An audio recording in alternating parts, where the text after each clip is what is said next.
She is one of the most fascinating people that I've met over the last couple of years.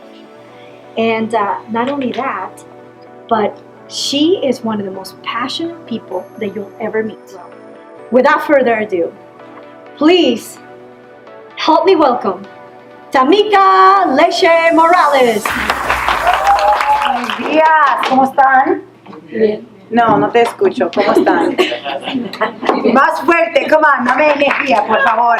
¿Cómo están? How are you guys this morning? Good? Yeah. Good, excellent, excellent. So, if you don't know, since we're here at Elgin High School, I thought it would be fascinating to let you guys know that it's been exactly 9,000, I had to write this down, 9,392 days since I graduated high school.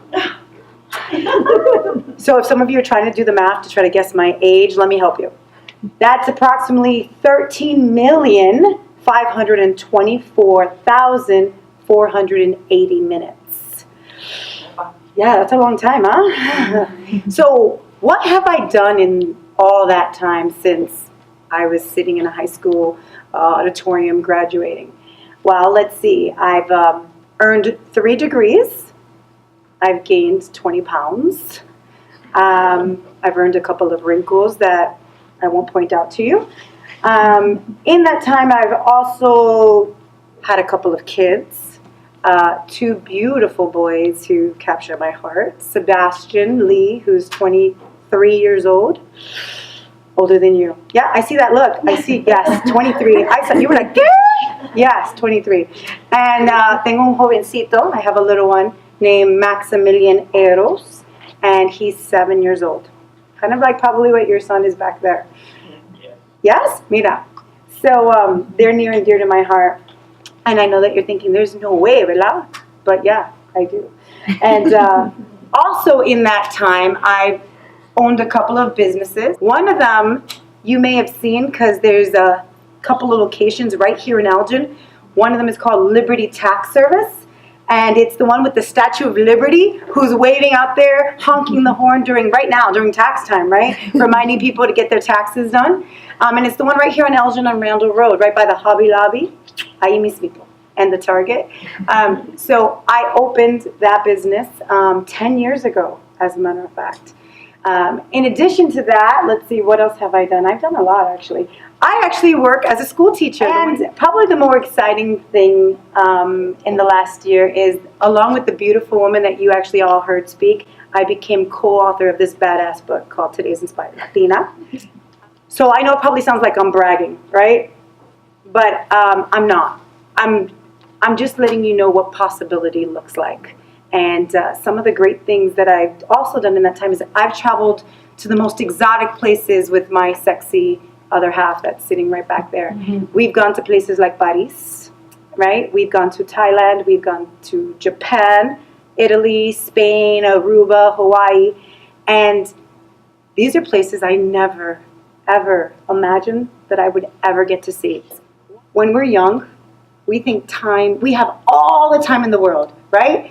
As a matter of fact, we are like, hurry! I can't believe that it's taking forever before I'm 15 to celebrate my big quinceañera, right? You're like, I just want to be 15 so I can have a big quinceañera, right? And you can't wait for that. Or you can't wait till you're 16 so that you can start driving. Or you can't wait until you're like 18 so that you can hit it in the clubs legally, right? And so you're waiting and waiting, and you're like thinking, this time is moving so slow. As a matter of fact, you guys are probably thinking, when is the school year going to be out, right? Because I want to be able to sleep in and not have to worry about homework and be able to have a good summer, right? Or maybe that's just me because I'm a school teacher and that's what I'm thinking. So time just goes by so slow when we're young, right? But then you hit 29 plus and you can't seem to slow down time. And all of a sudden, the days are over at a blink of an eye. And the weeks pass, and the months pass, and the years pass. And then you realize that one day you're 47 years old, and you're driving for your job, and you get out of your truck to check something in the back of your truck. And you get hit by another truck. And your life is over just like that. And the reason why I say that is because just this week, I unfortunately had to organize and attend the funeral and cemetery burial for someone who's so close to me. He got killed at work by mistake by another coworker. And the reason why I bring that up to you guys is because their son goes right here to this school. Some of you may actually even know him. And you may have even heard about the story because it just happened in the last week. And so when something like that so tragic happens, it really makes you think about, what am I supposed to do with my life? How am I going to be remembered? And when we're young, we think we have all the time in the world. But I'm here to assure you that we don't. So what you do with your time is so important. Since I think you got a perspective about time, I just want to really send the message home. Since we're all Latinas in here for the most part, they say that the average age of a woman here in the United States lives to the age of 78. So being the mathematician that I am, I kind of did the calculations, and it was crazy to see that according to the math, that means that I would live just another 306,600 hours if I make it to that age. That's all I have left in this world. Salud. 306,600 hours. And I know that that might sound like a lot of time to you, but trust me, when you get to my age, it's just flying by. And even all the Botox in the world isn't stopping the time. And so I want to kind of take you on this journey of what my life was like when I was maybe your age, or actually a little bit younger than probably where you are now. At the age of 9, myself and my brother, we went to go live with my grandmother. And my grandmother is this eccentric, beautiful, amazing woman. And we stood with my grandmother for the next 9 years of my life. From the age of 9 until I graduated high school, I lived in a 2-bedroom apartment in the projects of Coney Island in New York. And in that time, I never saw my mommy again. So for probably the most crucial years of my life, I grew up with no mom, no dad, no one to guide me. But in that apartment, there was 11 of us. There was my grandmother, my brother, and I. There was my uncle, who passed away a few years ago. And there was my aunt and her 6 children. And when you live with 11 people in a 2-bedroom apartment in the project, you have no room. We don't have our own bed. The only people who had their own bed was my uncle, my tío macho, and my grandma mommy. And it was very difficult to live there when you have so many people and you have no privacy and you can't study and you can't do anything. And then the truth is, because there were so many of us, we had to do laundry like every 2 days. And it's not like I had a washer and dryer in my house. No, I had to take the laundry cart, put all the clothes in, and we'd go over to the laundromat to wash our clothes. So I felt like I lived in the laundromat or at the supermarket, because we'd run out of food pretty quickly when you've got 11 mouths to feed every single day. And so let's just say that we grew up pretty poor. And in that same environment, we were not encouraged to go to school at all. Never. As a matter of fact, we were encouraged to stay home to help. And for me, school was an escape.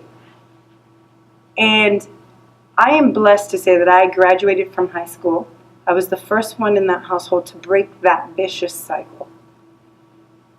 I went on to get my associate's, bachelor's, and master's degree, and I have 40 credits beyond master's degree, which is basically the equivalent of a PhD, minus a thesis.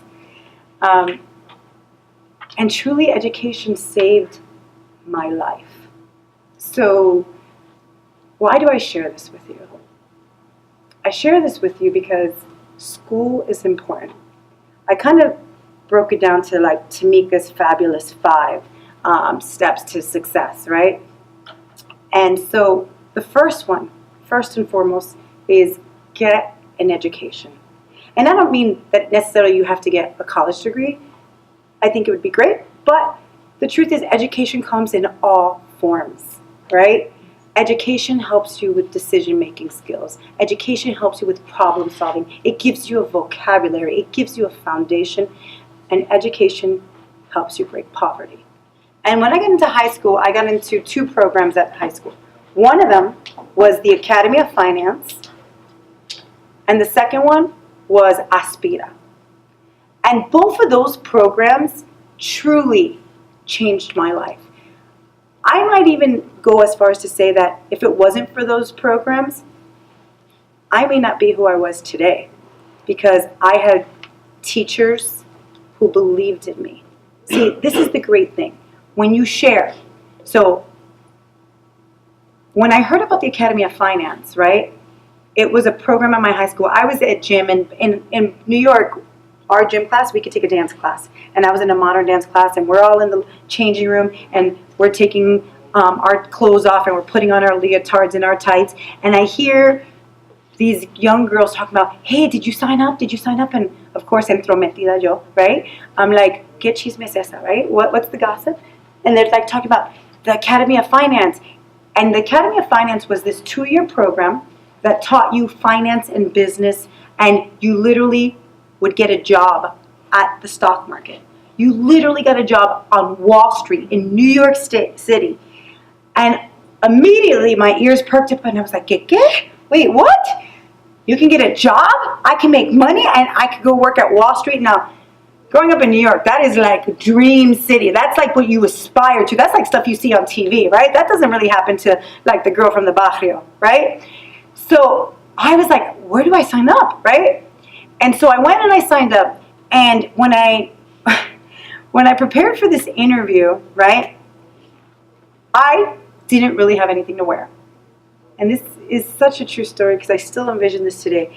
I was supposed to, I guess, wear a black suit or a navy blue suit or a gray suit or whatever they thought, right, someone on Wall Street looks like, right?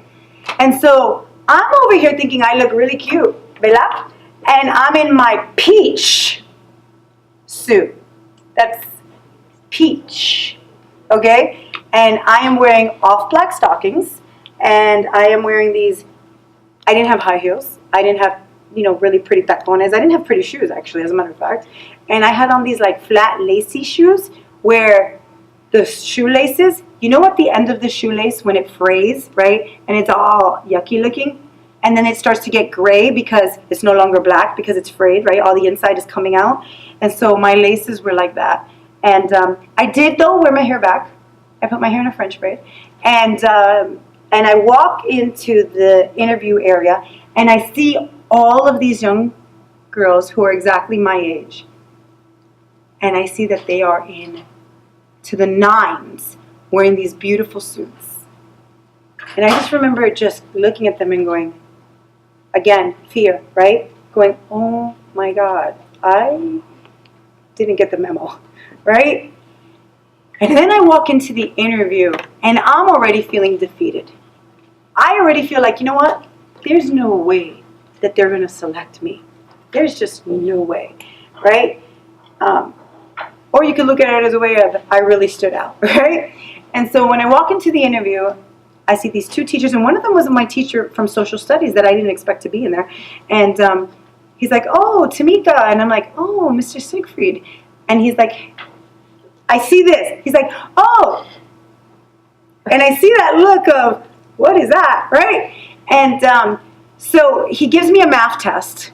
That's where all the numbers come from, right? So he gives me this math test, and then he pulls up my transcript, and he goes, so I see that you had a lot of absences and a lot of tardies, and your GPA is 2.3.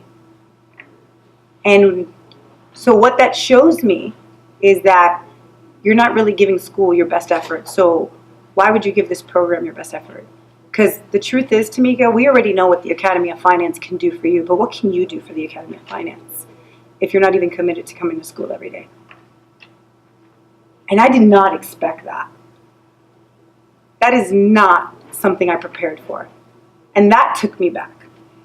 And so I had to take a moment to kind of regroup. And I was silent. And in that silence, I just said, Tamika, just be honest. Be real. Be truthful. And so I said to him, no, I don't think you know what the Academy of Finance can do for me. I said, so let me explain that right now I'm living with my grandmother. I don't live with my mommy and I don't live with my papi. I haven't seen my mom in years. And the 11 of us are in this apartment and nobody's ever graduated high school. Kind of like what I shared with you. And what I'm hoping is that you can help me to change that. So if you invest in me, I promise I won't let you down. I just need a chance. And you see, that's the power of sharing your story. And I didn't get a decision right away because they don't give you a decision right away. And I just remember walking out of there and I kind of was like all teary-eyed, thinking I just kind of embarrassed myself. And then later in the mail, I got the letter that I was accepted. And they did invest in me. And it changed my life. But that's the power of sharing your story and asking for help. This is probably one of the most important things that I can share with you. No one gets to success alone. No one. There's always someone there who has given you an opportunity, who has helped you, who has given you resources, who has given you an education, who has just planted the semilla, the seed, right? And who's pushed you, right? We don't ever get anywhere alone. And if you realize that you're stuck, ask for help. So don't be afraid to fail, because the best lessons in life come from failure. And I can tell you that because I have failed a lot, but I've also won and succeeded a lot more.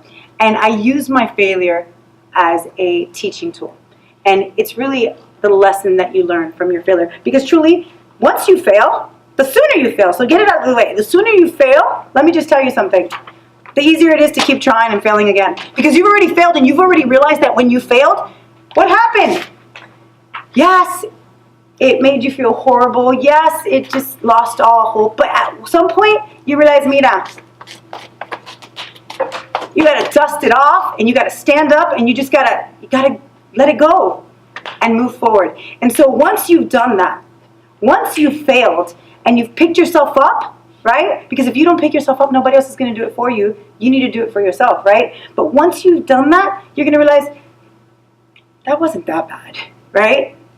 Or if you have failed, maybe this revelation came to you that said, maybe this is not for you. Maybe you're pursuing the wrong dream, right? And maybe it's time to pursue another dream. There's something better out there, so figure out what that is, right? But don't be afraid to fail. There are so many good, juicy lessons in failure. I just want to end with, find the beauty in your story. Because in the end, we're all stories, but it's what you do with your story that matters. Thank you.